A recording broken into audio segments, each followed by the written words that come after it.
here in the perimeter, there are no stars. Out here, we is stoned, immaculate.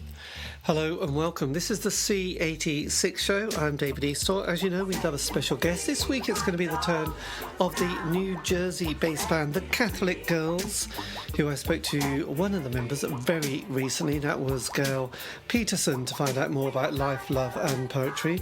So this is the interview. So after several minutes of interest but casual chat, we get down to that exciting subject of the early formative years. Gail, it's over to you. Well, I think it's sort of the late 70s. Roxy, the lead player, and I had both been thinking about starting a band, and we wanted to start an all-girl band because we kept going into guy bands and they would hit on us all the time. So we were getting sick of it. We wanted to do music. And then the whole British invasion came in, and it was Squeeze and Elvis Costello and the Sex Pistols, but then there was the Ramones and the Pretenders and the Cars, and we got really excited about music again. Yes, and we were dying to do that. So we had started out being kind of a cover band, but we were not good, and we hated it. So we threw some originals in, and people loved it. And we said, the heck with this, we're going to go all original, and that's it. And that was the beginning of the dream. And did you grow up in a musical family?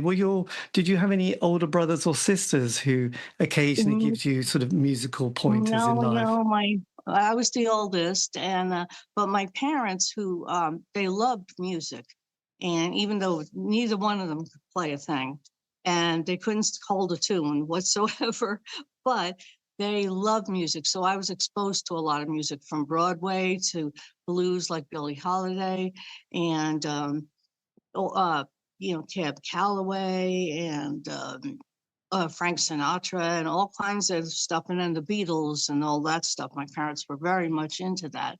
Right. That's exciting. And did you grow up, was it on the East Coast, New York? Yeah. I was over there, yes. That's where you began your journey. So it's sort of with us in the UK, when you get to 16, you slightly did your O levels or A levels, and then you left school. Some people a bit later on would sort of go to sixth form and then university. What happens when you hit sort of 16? Did you leave school at that age, or did you stay on for college? I stayed on. No, I graduated high school, and then that's when we started the band right after that. Right. And was that sort of 81, 82? Probably 79 going into 80. Right. When did a musical instrument appear in your life? When did what? A musical instrument sort of appear. When did you start playing a guitar? I started playing guitar when I was 12. I was dying to play. My parents couldn't afford lessons or anything. So I taught myself, and I bought me this really cheap guitar from Sears, where it had nylon strings that were way off the neck, and it came with this little book that taught you how to play songs like Hang Down Your Head, Tom Dooley, which was like who wants to play that? But I learned that way. I taught myself totally, and I never had vocal lessons either. Right, okay. And what was your schooling like? Did you go to a Catholic grammar school? Oh, yes. I went through 12 long years of Catholic school. Where I had a couple of nuns, and I had to wear a school uniform and everything. Yes. And when we started playing out, we thought, well, we got to wear spandex like Pat Benatar. Yes. And then we thought, this doesn't feel like us. And then I thought, well, why not just wear what we've been wearing? Let's design our own uniforms. And we had them made. And we decided to call ourselves the Catholic Girls and wear school uniforms. And everybody loved it. Yes, well, absolutely, you were ahead of your time. Were the members of the band people that you'd gone to school with? Roxy was, and also the bass player Joanne was. Right, and did everyone have the same? I was going to say, did everyone have the same passion of being into music at that stage? Oh yeah, they did. They really did. And Joanne really didn't know how to play anything, but she learned bass. And then Roxy came across Marilyn, who had actually had lessons. She was the only one. And she was the drummer. So there were four of us. Yes. And growing up, was it in New York during that period? What was the first gig you went to? I think the first gig I ever went to that I went to see was Yes. probably two different ones that I can think of was Bruce Springsteen, and it was down in Yeah. Philadelphia. And then also I went to the Bottom Line and saw Patti Smith. And when I saw her, I thought, oh my God, I can do this. This is what I want to do. This is so cool. And we were really into it. And then we started to hang out and go to the clubs like CBGB's, all those clubs that were in New York at the time. And there were a lot of clubs. Yeah. Did you go to Max's Kansas City as well? Oh, yeah. Yeah. So we played CBGB's. We ended up playing there. We played Max's Kansas City. We played the Ritz, Trax, a place called Bonds. And we ended up eventually opening for a lot of big acts because we opened for the Ramones, the Clash, Martha Reeves from the Vandellas in the 60s. And then we were at the Peppermint Lounge, and I forget what else, but we opened for a lot of people, and the Kinks. We opened for them too. Blimey, you did have rock and pop royalty really there. That's great. There's a great sort of grounding in life, isn't it? Yeah. And did you, at that, being in New York at that point, did Studio 54 ever come onto your radar at all? I think that was before our time. That was more like the disco era, so we kind of missed that. Everything was happening like it was the punk scene was happening. Yes, and new wave. Like the punk new wave. And what about people like James Chance on the Contortions or Lydia Lunch? Were they also people that were quite intrigued they were around too, and I'm trying to think of who else, but David Johansen, we opened for him too. And they were, and like somebody like Ray Davies was so nice. We opened for him at a really big club in the Ritz. And he actually came after we did our show. He came backstage, and I was like so stupefied. I didn't even know what to say. And he's going, "Oh, great show, girls." And we were like, "Oh, thank you." We didn't even say anything else. We were just all so stunned. He was such a nice guy. That's so nice, actually. So then when did you discover did you start sort of writing songs when you were quite young, or was it when you started to have, dreams of being in a band? I started writing pretty early. At first, I was writing poetry, and it was separate from music. And then I thought, why not combine the two? And in high school, I started to do that to make, the poems into songs. And eventually, that's all I wanted to do was write songs. And I'm the only songwriter for the band. Right. So that was quite interesting. Yeah. So did you come to the sort of the band with the sort of the lyrics and most of the music already sorted, or did you bring them? No, songs would just pop into my head for no reason, and it would always be the chorus first, which was like the hook. And I had that, and I had part of the lyrics, and then I'd keep working on it and kind of build the verse and the bridge around the whole thing, and then eventually come up with the whole song. And then I would have some parts in my head figured out for the other players, and I would bring it to the band. God, that's so nice, actually. So the first single you brought out, which was quite early, wasn't it, 1980, Private School, with the B-side of Where Did I Go Wrong? Was that the first time you went in the studio? Oh, yeah, it was. We thought we have to have, we need a record. And so we went in and we recorded that, and it went really well. And so we paid for that ourselves and everything, and we brought it to gigs and sold them. Blimey. And this was on Cinema Records. Was this your own little label? Yeah, that was ours. Right. God, you were very DIY and punk at this stage, weren't you? Oh, yeah. Yeah, you had to do everything yourself. We promoted ourselves. We figured out our sets. We did everything ourselves. Blimey, you went into this was in Fox Studios. Yeah, in New Jersey. Right, God. And did you have a producer that kind of got your sound, got your vibe quite easily? No, that was just us. Right. We figured it out ourselves, and the engineer was very helpful. So we said, this is what we want, and we want to have this kind of guitar sound, and we want a lot of kick and snare on the drums and reverb on the vocals. And he was great. I mean, you just did it all. That's incredible, actually, bringing it together. And then, had you left school at this stage? Had you also? Yeah.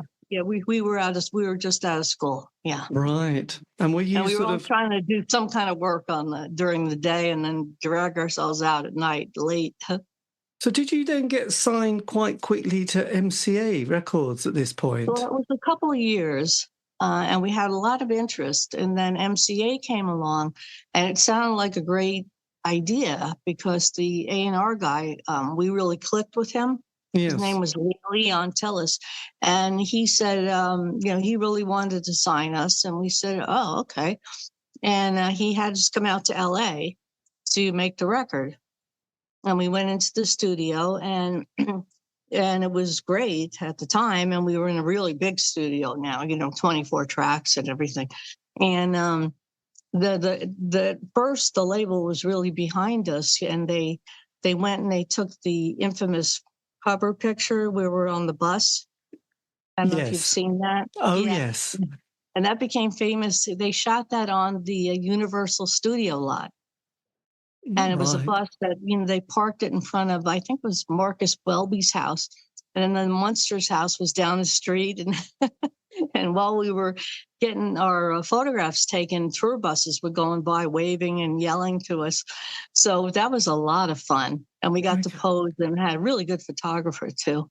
Well, absolutely. At this stage, though, so you'd be relocated to LA, and then you sort of got the big studio.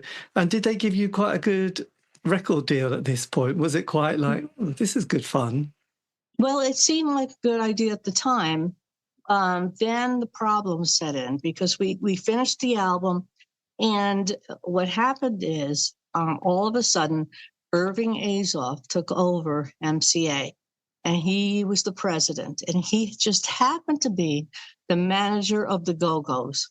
Well, that meant he didn't want us on the label, and he also ended up firing all the people we knew. And they all got blacklisted, could never work again in music business. And we had to still go out and do our tours.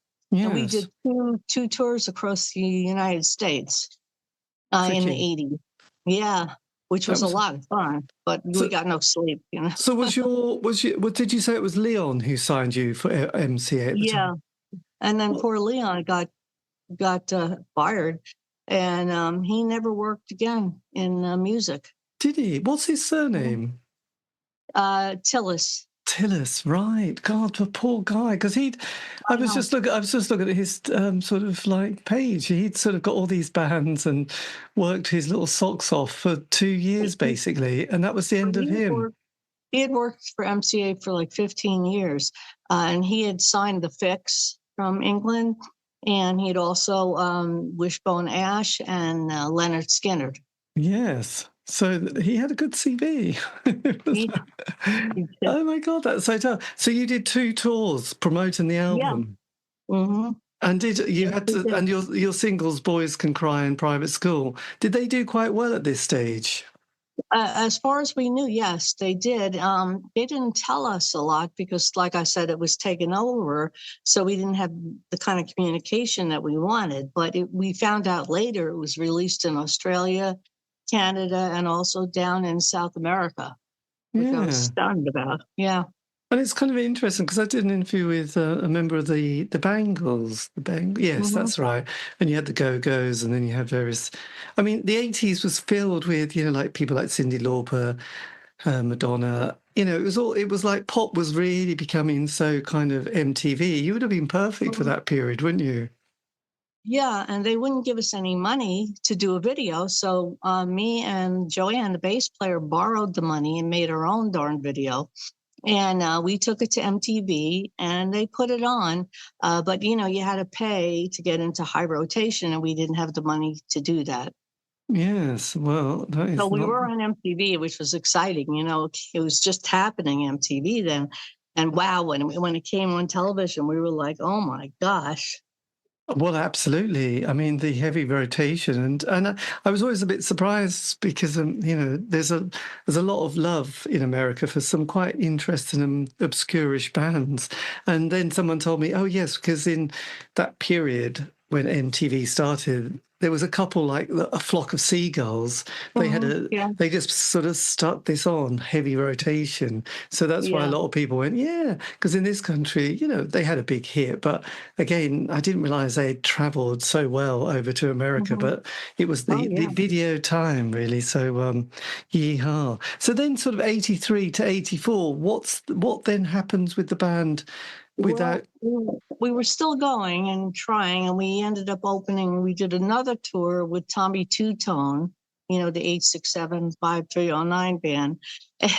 And then when we got finished with that, we weren't getting any support anymore from the label. And so the band ended up breaking up in about 1985. My God, the perfect year for pop. Yeah. 80, it was so. Then, what do you do with your sort of time? Suddenly, your Well, moment in the spotlight has sort of been and gone quite dramatically. I know I was pretty bummed, and I decided to then move out to LA, and I started another band there. It was all guys, and we called ourselves the CIA. And we recorded, and we were on the verge of getting signed ourselves, but then I don't know what happened. That fell through too. But we were doing really well as well. And Yes, then I happened to say, okay, I need a break from music, and so I wrote a book. right. Um, so I wrote a book about a vampire who happened to be a musician too. And that got published in 1993. And I did a book tour, and people kept asking me about music. So eventually I moved back home east again, and I called up Roxy, and we played together and said, okay, we got to do this again. And we got the band together. Right. What That year was was this? in 1999. Blimey, just as we trucked up to the millennium. So, what did you do Mhm. for the 90s period? Did you go traveling? Um, through the 90s, mostly I was doing writing and, raising a family and things like that. And then in 1999, when I moved back, I thought, well, why not do the band again? And we started playing out, and we got a great reception, and people remembered us. And the internet was just kind of starting. And we were like, oh my God, there's all these fans we didn't know we had. They like Yes, I know. popped up and said, wow, here you are. And we're like, yeah, we're here. So this is when you started. You had another load of big supports at this point, including Gene Loves Jezebel. Yeah, yeah, we did. And we opened up for Dave Davies and a couple other acts. And but we were playing a lot, and we restarted doing CDs independently. So Right. we did a total of, I think it's 5 or 6 independent CDs, which we did totally ourselves. Yes, blimey. And you performed. Was this at the International Pop Overthrow Festival? Yeah, we did. We went out to LA. That was, I think, around 2002. We flew out there to play that, which was a lot of fun. We got to hang out with people, even from other bands, like this guy, John from the band The Records, who had Right. Starry Eyes. And yeah, we had a big night there, which was great, right on Hollywood Boulevard. So we were happy. Nice. Well, absolutely. This is all good. So you did start, yes. So you got your label back together. So you were doing Summer Vacation, Mhm. Rock and Roll America, and Yeah, Rockin' yes. America. Yeah. Oh And yes. that Rockin' America ended up, little Steven happened to be at a gig we were doing, and he heard that song and he went nuts. And he came up and said, all right, I'm not going to promise you girls nothing, but that's a hit. And we're like, okay. And he made it one of the coolest songs in the world. And that was great. We got heard Yes. on Sirius all over the place. Well, absolutely. This is very good. So how long did you, or because I know you brought a single out a couple of years ago, didn't you? Which was called "Hear My Prayer," and with "Can't Wait" Yeah. on the B side. So did the band just from basically 2000 to, is it still going now, or is it? Oh, yeah. No, it's still going. Hear My Prayer and Can't Wait was about a year and a half ago. We're still actually promoting that. And we're getting ready to get ourselves together. Um, to do try to go into the studio and do a 4-song EP. Right, that's It was amazing. me and Roxy, and actually Kid Ellsworth. She was the touring drummer, and now she plays both bass and drums on the recording, and she's great. Fantastic. So so from the original lineup, who's still left with the band? Well, it's me and Roxy for sure. Right. And Kid was an integral part because she was on both of those U.S. tours in the 80s. Right. I've got you. Yeah. Yes. So have you, with as the band, have you sort of managed to sort of get all your archives sorted out and nicely compiled? A lot of people seem to be doing archives at the moment. I think it's that time of life. Well, and also in 2021, we had an entire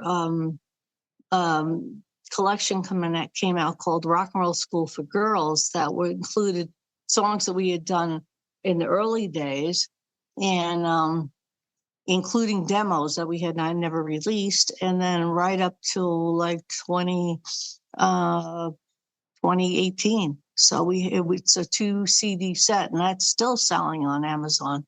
Oh yes, 40 tracks, the whole business of the band, actually. It's interesting. Have you sort of noticed in the last few years the kind of interest and intrigue of that kind of 80s period that people are discovering and sort of uncovering and sort of embracing with great curiosity and enthusiasm? Yeah, I think it was a very fun, energetic time. Right now, I don't feel like it can be duplicated that well because at that time there were so many clubs to play and people weren't just sitting at home staring at TV or their phones, and they would be out and about and wanted to hear new music. And I could walk into a club any night and hear some great song and go, wow, I love that. So that's why I think there's a big interest in 80s music because it had that kind of power to it. I know. You have been sort of going for 45 years now, haven't you? Yeah, I know. I can't believe it. But yes. I know. It's quite incredible, actually. And it must be nice. We're not ready to stop yet. Well, no, absolutely. I mean, there is just, I think with doing these interviews and show, I think when a band has its moment and it's fantastic, and then it finishes, and it's almost that point where there isn't that much interest, and it's almost like a tumbleweed moment. But then a few years, decades pass, and this becomes a bit more interest in the band, and people become a bit more curious and kind of re-evaluate. And I think the 80s has really had that quite recently, especially since COVID, where people have just gone back and discovered bands that were quite, I suppose, a bit more the obscure bands rather than the mainstream bands, and just went, oh, that's an interesting thing. And so there's been a lot of films and documentaries, exhibitions have come out, that isn't just about the mainstream, but all the sort of other scenes that have come. And obviously playing at CBGB's and Max's Kansas City is just a good thing, really, isn't it? And how did you find those two clubs? What was it like playing in both of those? Well, CBGB's was a real hoot because you would have to pull up in the van. And first of all, you had to pay the king of the bums $20 to make sure your car didn't get broken into. And then you would always have to, he called himself the king of the bums, yeah. And you would have to bring toilet paper with you, soap, and paper towels because the bathrooms were a nightmare in there. Yes. I mean, it was the filthiest club I think I've ever seen in my life. Max's weren't that bad, but I had cockroaches in it, so I didn't like that either. You couldn't sit down anywhere. No, well, no, that would be awful. And what about the Mud Club? Did that come onto your consciousness? Oh yeah, we played there. We actually opened for I forgot about it, Screaming Jay Hawkins, who was another really nice guy. We were hanging out with him downstairs in the dressing room, and he said, "Listen, girls, don't go up there. It's kind of scary up there. There's too much drugs. Stay down here with us." And we're like, "Okay." Good advice. Well, I'll Screaming Jay. I just sort of forgot about that. Great. Yeah, I've got a spin out of the coffin and everything, but that was his persona on stage. Well, absolutely. God, that was always a stunning moment. And has your sort of getting inspiration for songs, has that sort of changed much over the years? How do you sort of navigate that? I think a lot of things inspire me, and it just comes from somewhere. I don't know, somewhere else. So anything I see, read, hear, I think it influences what I write about. Because Hear My Prayer was definitely about our current situation in the world, where, it's kind of a scary world we live in now, and you have to be worried about things. So it sort of was like a prayer to someone up there, like, please, can you, help us in this time period? I know. I know we're turning to anything, aren't we? Really, to cope. But it's And then we found ourselves in this, we were in this documentary recently that was released called Jersey Sound. It got cut down a lot, but we're in it for a short period of time, about our time in New Jersey in music. And then another movie that was an indie horror movie asked me if they could use 3 of our songs, and they did. And that film is called Staten Island Ghost Story, and that's doing really well. Won a bunch of awards and won Best Soundtrack for the New York City and State Film Festival. And so we were now in that movie too. oh, that is fantastic. Well, I'm glad you just told me about this new movie which came out last year, The Jersey Sound. Yeah, yeah. And Staten Island Ghost Story is still making the film festival circuit. Once it's finished doing that, it'll go to streaming. So was it Staten Island Ghost Story? Well, I know I'm making notes here, aren't I? I know. Kind of a send up for The Exorcist. Well, I know, but it's always interesting to sort of see. Oh, Yeah. I'll check out the Jersey Sound actually. Yeah. And so going forward, then you've got sort of hopefully a studio time with. Did you say you've written the 4 tracks that you want recording? Oh yeah, I definitely have the 4 songs and figured out the parts. So it's mostly, it always comes down to, unfortunately for us, money. To have the money to go into the studio. Yes. And do you also is there a particular studio you use in LA? No, we don't do it in LA. We do it in New Jersey. Right. The last one was in New Jersey, and it was at a really good studio. I really liked it, called Laughing Boy Studio, and they were great.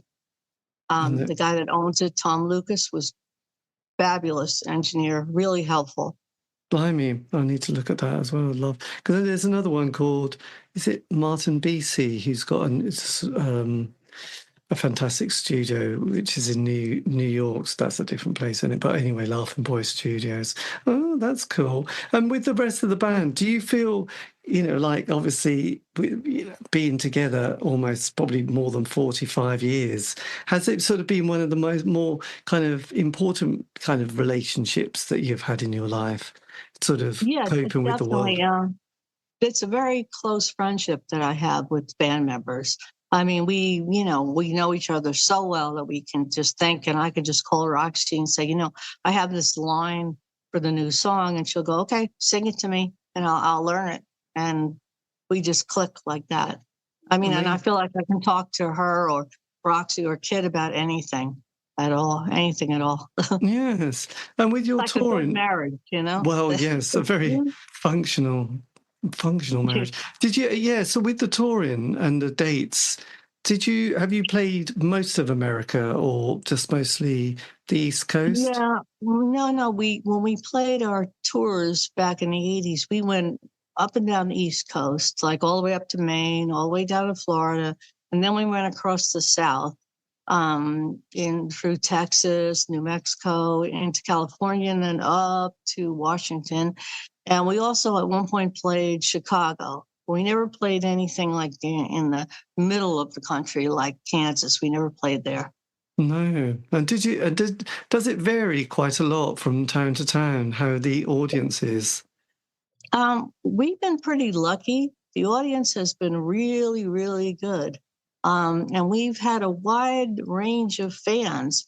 And when we were touring, I mean, I was always surprised because we went down south and we went to this one club, and the stage manager said, well, I don't know, what it's going to be like out there for you. And I'm thinking, oh God, there's people that are really rowdy. And he said, because, everybody out there is black. And I'm like, yeah, so what? And he said, yeah, well, maybe you'll have a problem. And I said, we're not going to have a problem. And we didn't. We had a very big, devoted, Black audience and gay male audience too, as well, besides straight guys, of course.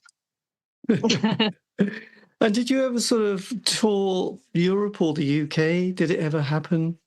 No, but we would have loved to. I would have loved to have gone to the UK. Oh, I would have given anything.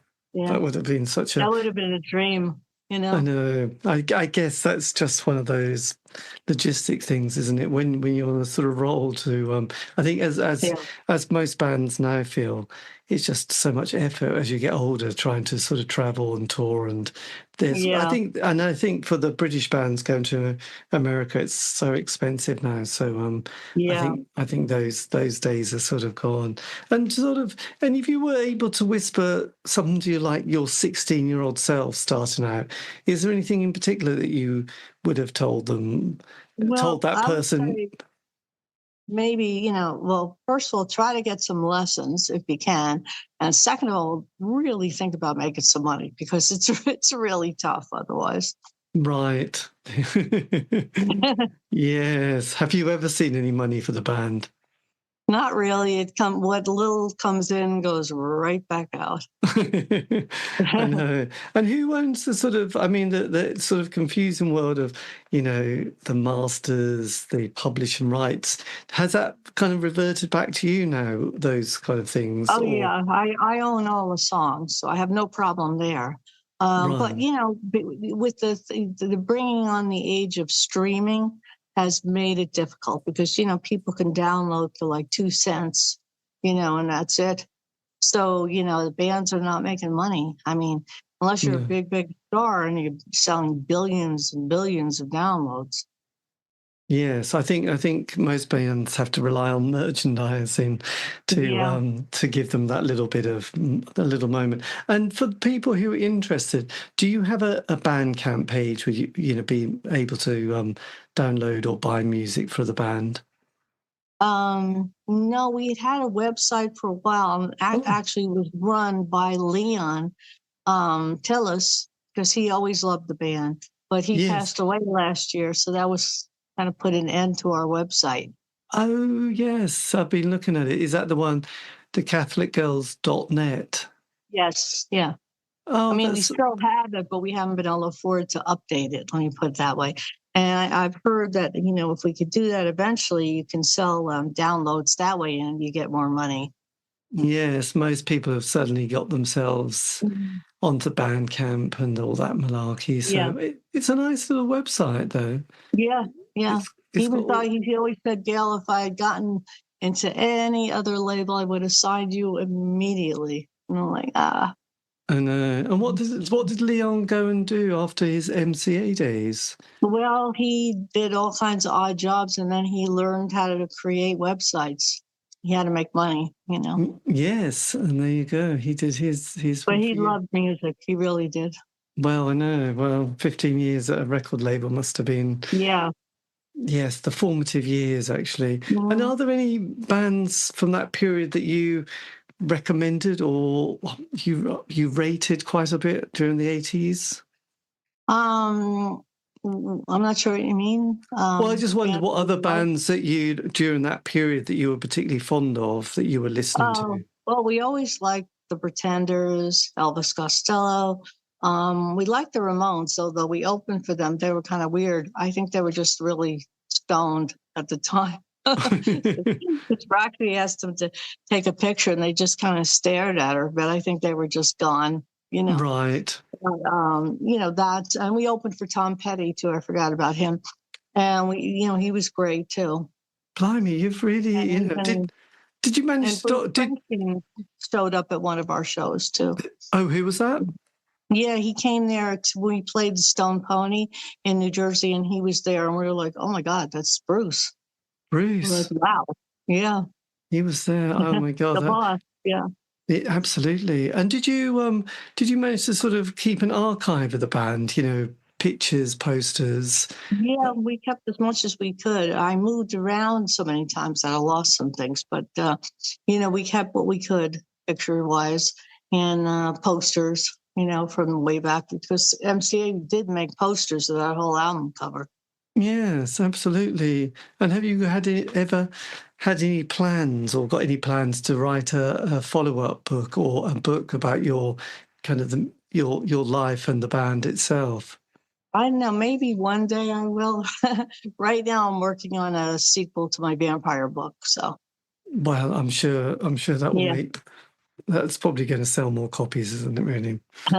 People love vampires, don't they? There you go. Well, look, this has been fantastic. Well, thank you for your time. I hope this has been all. No, thank you. I hope you. Thank you. Hope it's not too. Thank you for asking me. Well, no, it's been brilliant. And if you want, when I put it out, I'll also send you a link, and you can always put it on your Facebook page or any of your other social media pages. But that would be absolutely brilliant. But thank you ever so much for this. This has been amazing. Yeah. Let me know when it'll be broadcast, and I'll definitely promote. Yes, well, absolutely. Well, I hope you have a lovely day, and I'm going to go to bed. You're going to turn in. Okay. I'm going to turn in. I know, it was so rock and roll. Anyway, that's the end of the interview. A massive thank you to Gail for giving me the time for that from the Catholic Girls. This has been the C86 show, David Eastaugh. If you want to contact me, you can on Facebook, Twitter, Instagram. Just do C86 show. And all these interviews have been archived on Spotify, iTunes, Podbean. Have a great week. Stay safe.